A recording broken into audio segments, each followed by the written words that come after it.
Hello guys, good evening. For today's video, ako po ay nagluto ng pickled radish, cucumber at carrots. Ayan guys, ang aking finished product. So guys, ganito po, binabad ko muna sa asin yung carrots, radish at cucumber.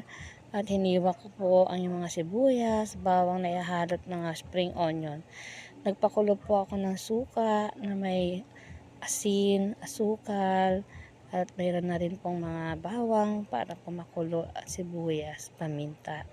So yan guys, pagkakulo ay hinalo ko po doon sa kaninang binabad natin na radish, cucumber, carrots. Pero bago po yan nilagyan ng suka ay siya po ay aking hinugasan muna.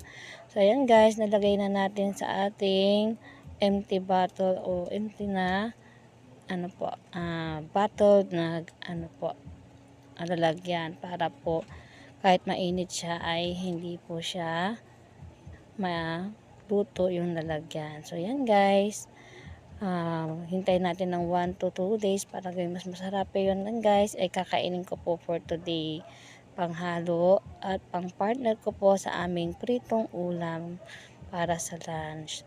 So yan guys, thank you for watching. God bless you all.